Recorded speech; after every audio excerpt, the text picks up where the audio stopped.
I'm gonna talk about having written goals. I know what I want to talk about, right? That's gonna be the topic here. But before I really jump into that, I have to I have to go over something else. And I think that this is important.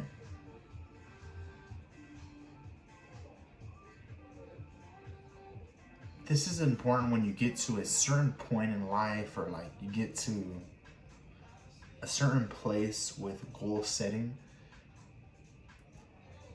What I mean is when you get to a certain place with goal setting as a custom of your life, you get to a certain place where you're always going to have goals, but there's something greater that is compelling you to do anything and everything that you do. And it's about having meaning to your life. Kind of like when people say purpose. I want to say, what I'm going to open up here with is about the meaning to your life. Finding meaning in your life, to your life. What is the meaning of life? I'm not saying purpose, okay? I'll explain later, maybe, why I want to make the distinction. Now, I think that you can set great goals without understanding all of this. It's not really necessary. I believe that for many people, it's better just to jump in and set goals without thinking about any of this. But on top of my brother asking for this topic, I also wanted to start with this because I understand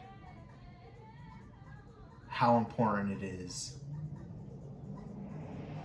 to how I'm doing goal setting now. Okay? And so I arrived at these thoughts because I was goal setting. A quick history on the goal setting is that I have always thought about goals, and like I was in these I think it's always been a part of my life because of the influences I've had in my life. My parents, number one, but other family members, being involved in sports, being driven in school. But I think what's important to note here is that when I was in high school, my father gave me these tapes. They were CDs.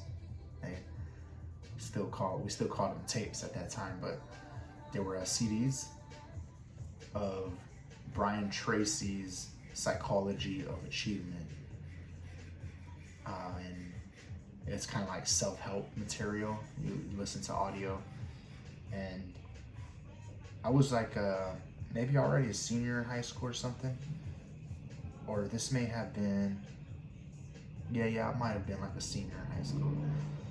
But I was so blessed because my father got me a laptop, and he gave me these CDs, and I listened to them. I took it serious, like real study material, and I listened to it, and I was very interested in learning and applying what Brian Tracy was talking about. I was hooked on consuming that type of content. And I wasn't at the time like big on consuming content on social media or YouTube. However, I was exposed to them, so I did know that I could. But I would be introduced to the business world.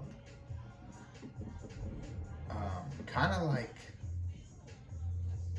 kind of softly, but enough that I was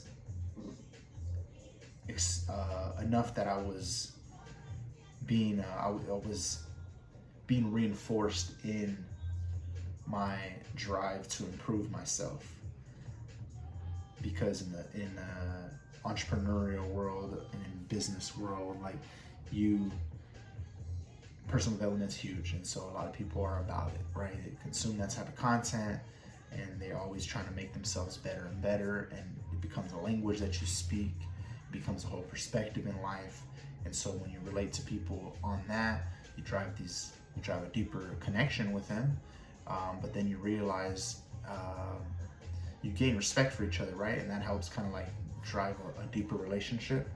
But at the same time, the relationship is important because it's networking, and now you realize here's somebody who's always going to make themselves better and better, and I'm the same way. We should stay connected. There's going to be ways to link up in the future where we essentially both make money from it. And so I was introduced to this whole dynamic, and I was already compelled to consume self-help type content. And then now that whole idea of personal development was further and further reinforced, and I learned about how to set goals in all these different ways, and more than just kind of goal setting, but a lot of personal development practices. And goal setting is the topic today, but after years and years of goal setting through my 20s, I then started to understand that there was a spiritual side to my life, and finding my spirituality was always going to be important to feeling good, because achieving goals feels really good. And not all goals are created equal, but achieving goals and having something to pursue at all is going to help you find meaning in your life. But I kind of boiled it down to just a simple understanding of what the meaning of life is. And really what this also comes from is when I was back in college, I was studying political theory. And what we do in political theory often is we study philosophy. We study philosophers, and we study these concepts that come from the philosophical discipline in academics. The whole thing is we're doing is like philosophical thinking is what drives the theory part, and then scientific thinking is what drives the major that I was in, called political science. So anyways, back in college, while doing some philosophical studies for the whole political theory classes, we came across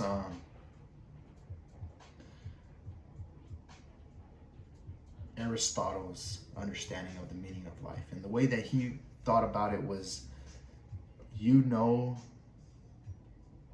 what the purpose of something is, and then you know if that thing's good based on how it serves its purpose. So if the question is, what is a good life? You first have to understand what is the purpose of life. So what is the meaning of life? That it's an ancient old question, and it's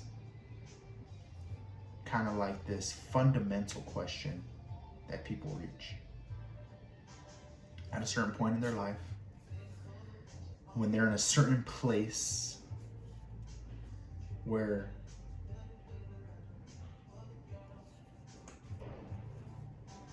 they have like enough feel good, but they feel like there's more to get, more feel good to have. Okay, now I bring up the Aristotle thing because he thought of it like a tool. Like if you have a hammer and you ask what is a good hammer, well, you would have to answer based on how it serves its purpose. So what's the purpose of a hammer? Well, I use it to hit something, maybe drive a nail into some wood, right? You can use it for other things too. Maybe it's a weapon, but but a hammer is like you want to hit something. It's supposed to typically drive something through or against, but you understand what the purpose of a tool is, so then you can know if it's a good tool, if it does its job well.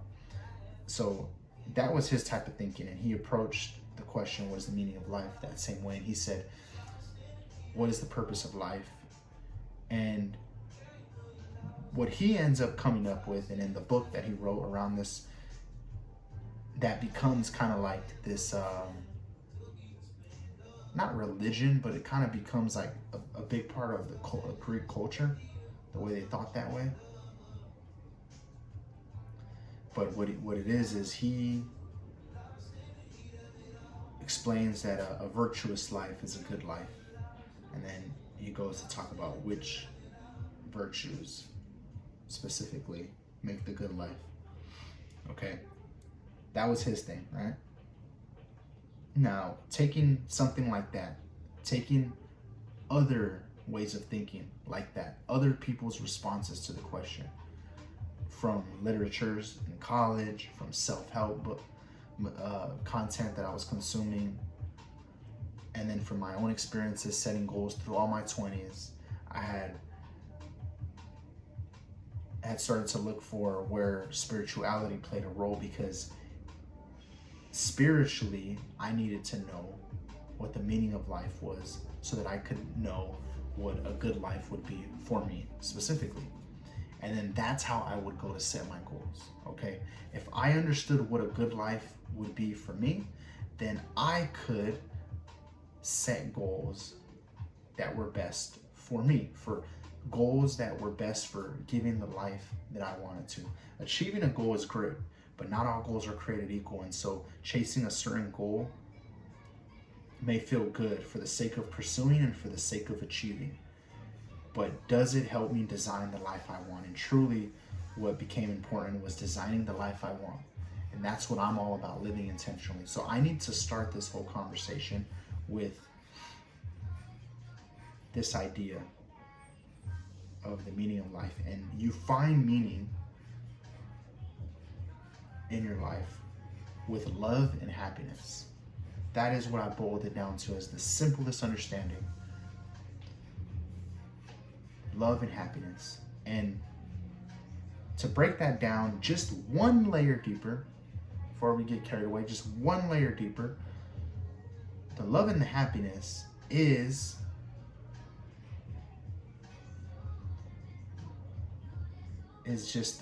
like a yin and a yang, right? It's this two parts. It's called a dichotomy in philosophy, but it's this where you got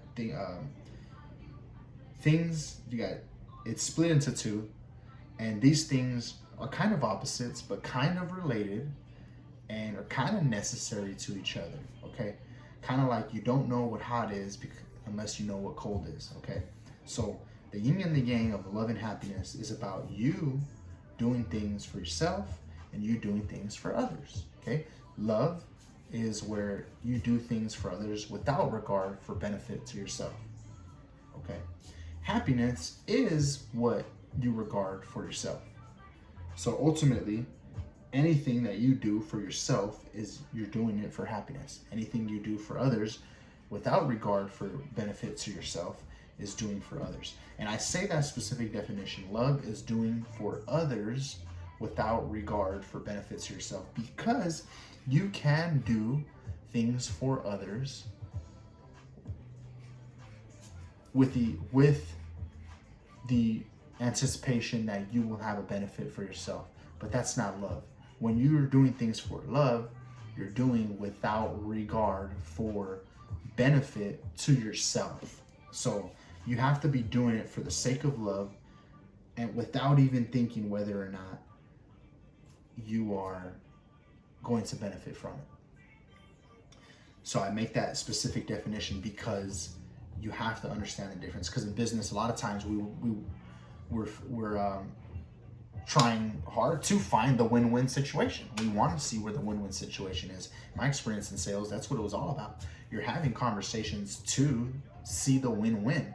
If I can see clearly the win-win, then now my job is to demonstrate to someone the win-win. And using my words to be able to express how it is a win-win is really where it all is really where all the magic happens in sales. First, I would need to see the win-win first, and then I would need to find that. And none of that process was about love. All of that process of finding a win-win is about I need to benefit too. Okay, so there's a clear distinction. In business, we typically are doing things for happiness and not for love. Okay, so straight up, that's something, a huge realization right there. I went into business and super driven and everything, but I need to be clear that it's not for the love. You don't do business for the love. That's not business. That's doing things for the love. Okay, so for me, I arrived to this simple understanding that everything you do is either for love or happiness. When you reach this deeper and deeper alignment, it's not that you do for love and for happiness at the same time, but it's simply that everything you do is in this harmony of giving you more love and happiness. I'm saying when you reach further alignment in life, what'll happen is there's really no more, like when you reach the deepest alignment in life, I believe I'm not there yet, right? My life's not perfect. I am reaching closer and closer. I don't know if you ever reach there. Maybe some people do. I don't know. I don't know what that would look like for me. But if I reach the deepest level of alignment, what I imagine is there is no longer any more space for doing anything that doesn't serve happiness or love in your life. And so this is the meaning to life, right? Now, you don't have to already be in that position to be living a good life. A good life is not finding that deepest level of alignment, but finding deeper and deeper levels of alignment is great. I think that's a better and better life. But the good life is to be understood through the understanding that meaning in your life comes from love and happiness. So if you can do things for love and happiness, then you will be living a good life. And you live a good life, you live a good life in moments. So you don't reach a state in life, like you don't reach a state of living, like here's where I finally reached it, now I'm living the good life forever. But you live in moments. So in one moment I'm in the good life, and in the next moment I'm still in the good life, and in the next moment I'm not having the good life. But you keep living in the good life, moment by moment. You understand what that is through love and happiness, and you do things for yourself, you do things for others, and then you go from there. And then you go from there. How does this relate to goal setting? Well, you're always going to be kind of playing with this balance, because as social creatures, we are always going to crave healthy relationships with other people, and the reason is because there's this inherent value to love. Maybe evolutionary and stuff like that. I'm not going to talk about it, but we want to have good relationships for the sake of having good relationships, having good people in our life. And even if we currently do not have enough good people in our life, you determine what I mean by good, but even if you don't have enough good people in your life now, and you feel like you need more good people in your life, you still have the craving for relationships. You may be in that position and think, this is what I have as of now, this is the best I can have for my social life as of now, and it's working for me.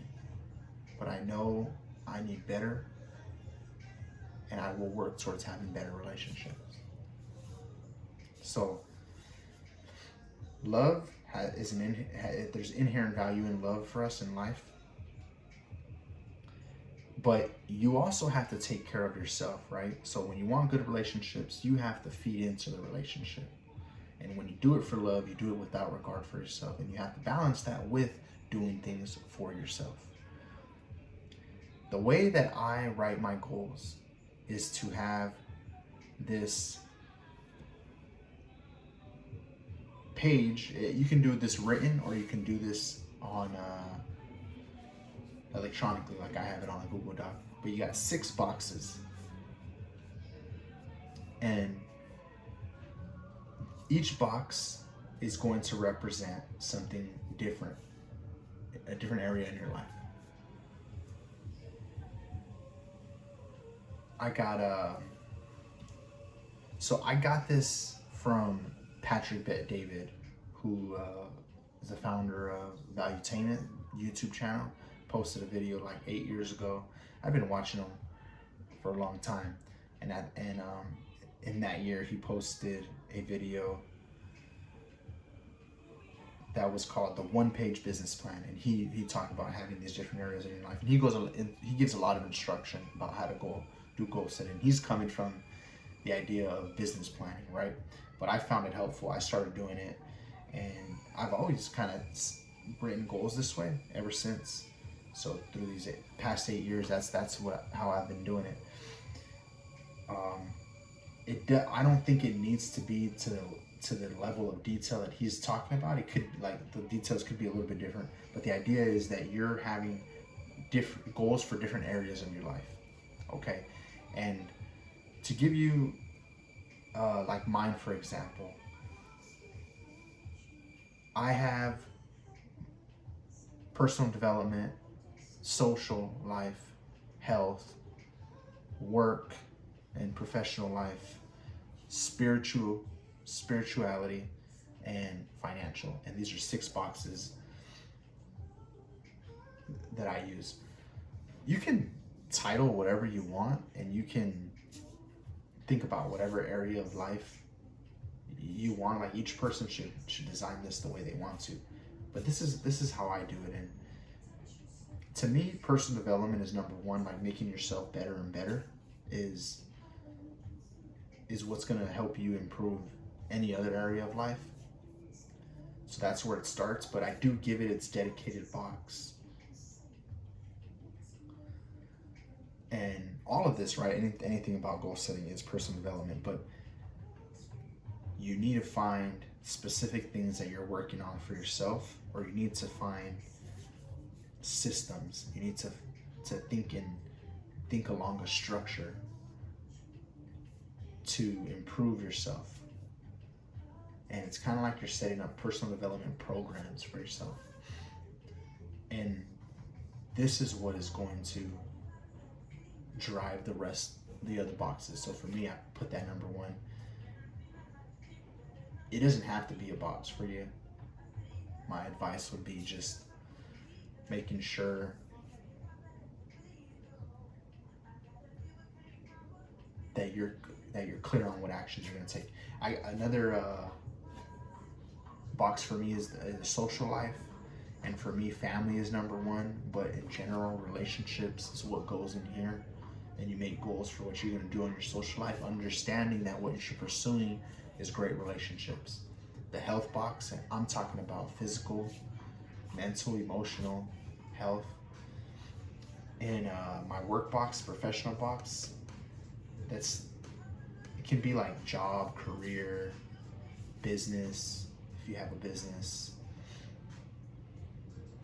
and spirituality is not going to be something for everybody, but it's something I believe. You see, the ones that I think everybody should have is probably health, social for sure, health, and financial. I think those 3 for sure. And then personal development, I'm going to argue, and work, I'm going to argue that everyone should have one of those. Spirituality, though, I think is going to be harder to convince people that they should be thinking about. I think a lot of people already understand that, but people who don't already understand that won't see it because somebody's telling them. They will see it in reflection. They need certain experiences, and they need the reflection and introspection to be able to see how spirituality plays a big role in you living a good life. So you have 3 boxes. Now I want to say why 6 boxes. I want to explain why it's helpful to organize your written goals this way.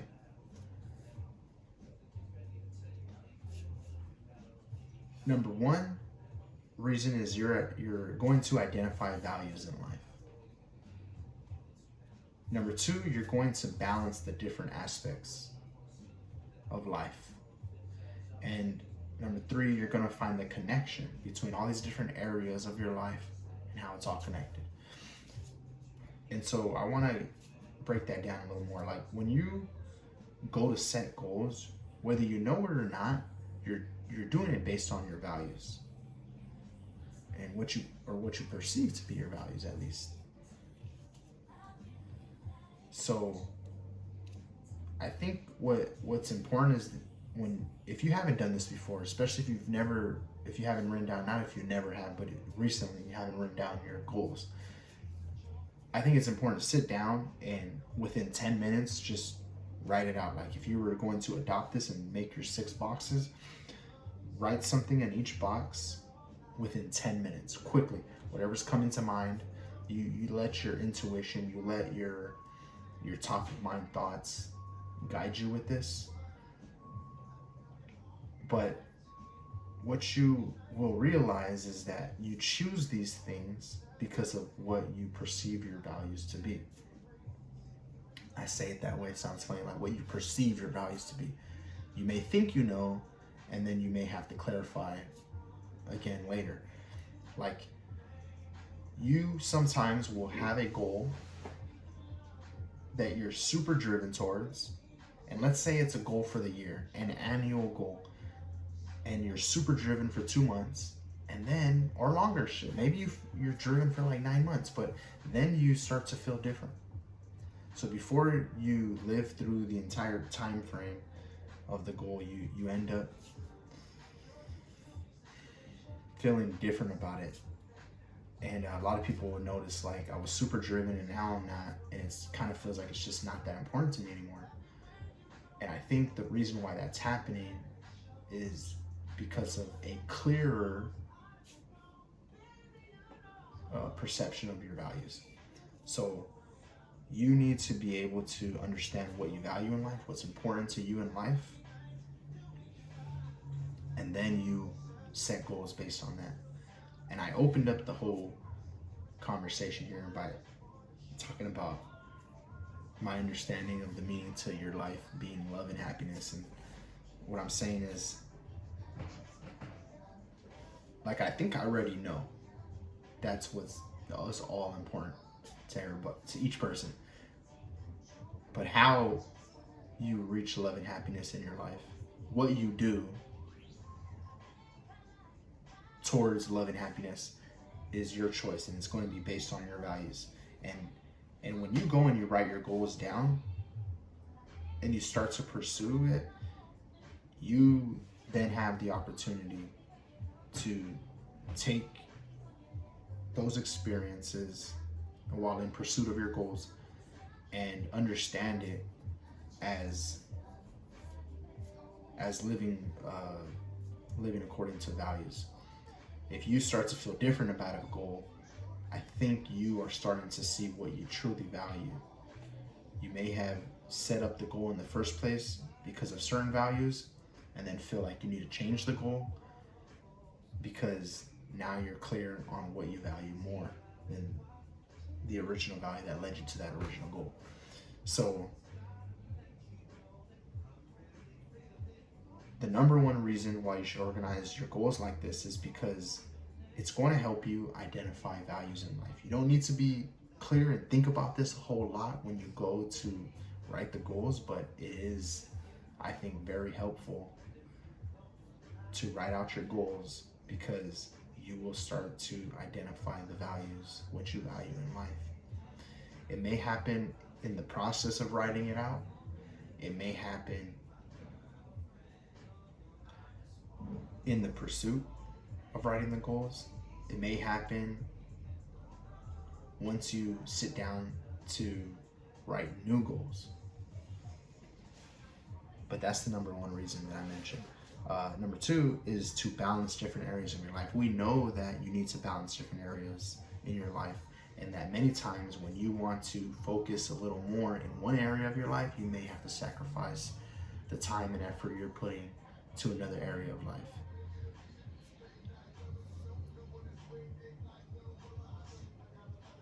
But at the same time that you are finding that balance, you're also going to find the connection between the different areas of life.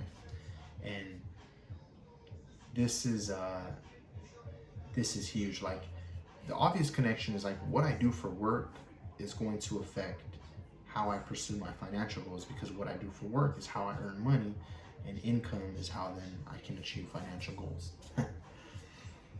So that's an obvious connection. And then there's other connections that are pretty obvious, but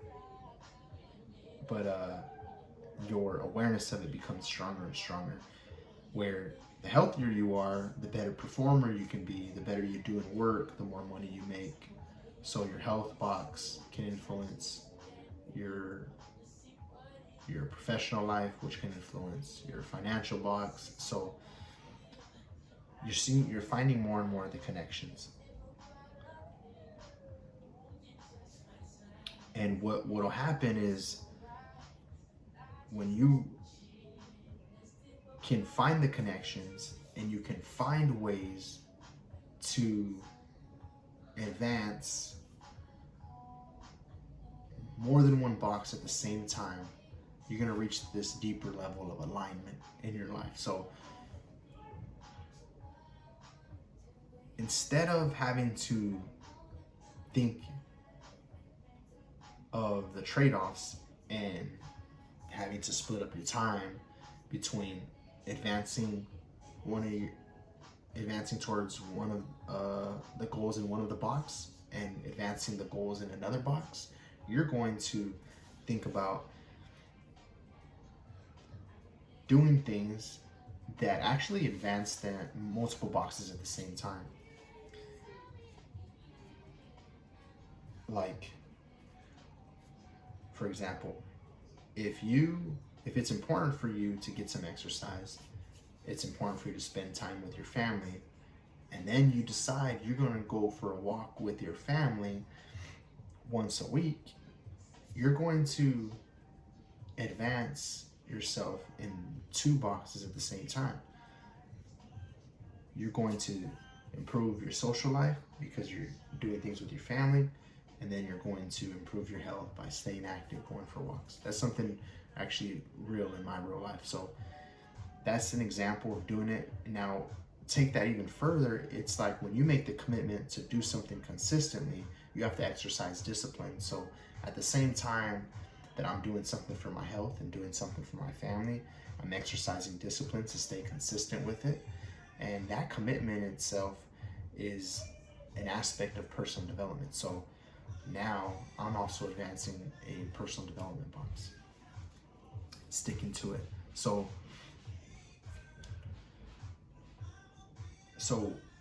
finding the connection between the different areas in your life is the third reason why you should organize your goals this way. Because when you see it written out, you're going to know about how to rebalance, but you're also going to know how they're connected, so that balancing it out gets easier when you can work towards multiple boxes at the same time. Then finding a balance gets a whole lot easier. It's a whole lot harder to reach that level of alignment if you don't have it written out. I'm not going to make the case to you too hard now, but hit me up, we can debate about it. It's just, if you don't have it written down, you're missing the objectivity that would be necessary for you to stick to a plan, so that you see yourself trying to achieve something in the world outside of you in order to feel something in the world inside of you. What I had talked about when I made a video in the past about the love and happiness is that it's really the question that matters, to ask yourself why. When you have an answer to it, the answer may be satisfying you, but what is truly fulfilling is the process of answering the question. But you can't have the process without asking the question. So really the question, asking the question why, is what matters big time. And when you have your goals in your head, it's getting lost with all the other thinking that goes towards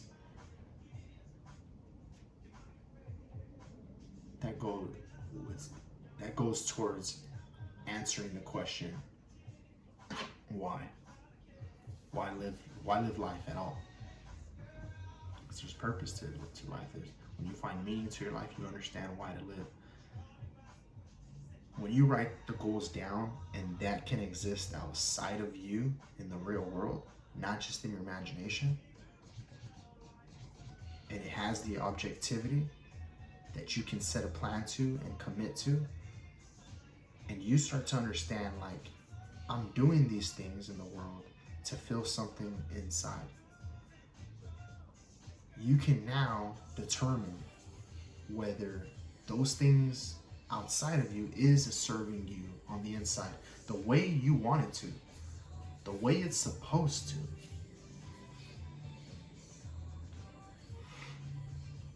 You don't get lost when you have it written down. You simply say, here is an objective piece of the world that is supposed to serve me.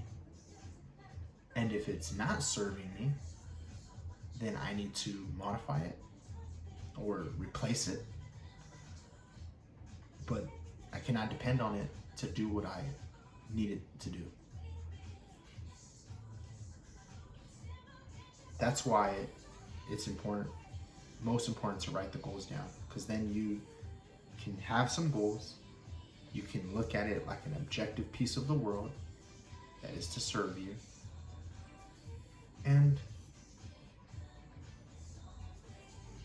whether you reach the end of the time frame or not, you can determine if you need to change your goals, because not all goals are created equal.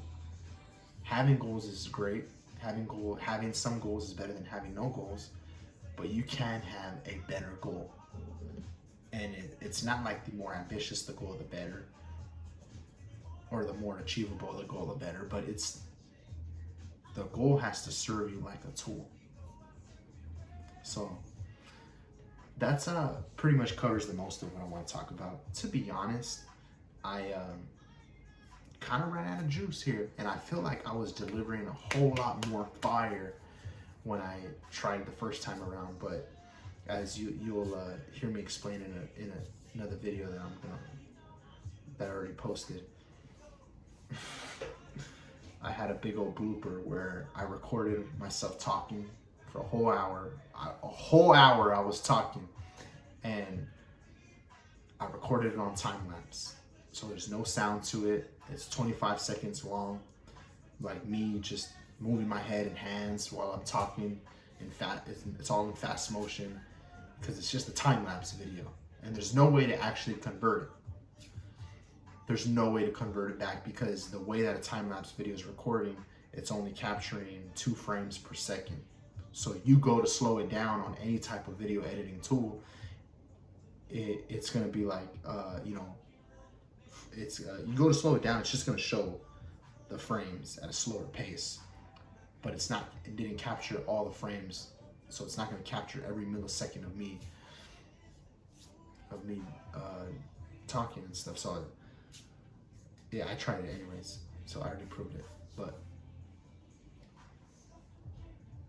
it was a huge bummer, man. It was like I had all the right circumstances here to record. I was delivering fire. I am not even that proud of what I delivered now in this video because of how well I did the other video. So that sucks to not have captured it, but I know that I can do good on the topic. I think what this ended up being about was sharing the whole love and happiness way of thinking, where everything we do is for love and happiness. Whether you see it or not, that's what it is. We all want the good life, and that's how we end up working towards it, doing things for love and doing things for happiness. And I wanted to talk about that anyways, but it was kind of like in addition to what I had already talked about for an hour and messed up on recording. I wanted to talk about that and then still give a little game on the goals.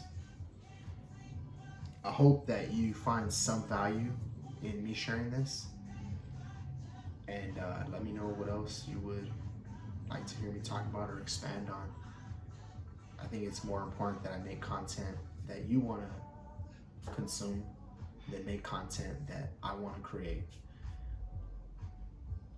It's about you consuming the content you want, getting the value you're looking for, more than it is about me trying to serve you what I want you to get and what I want to serve you. So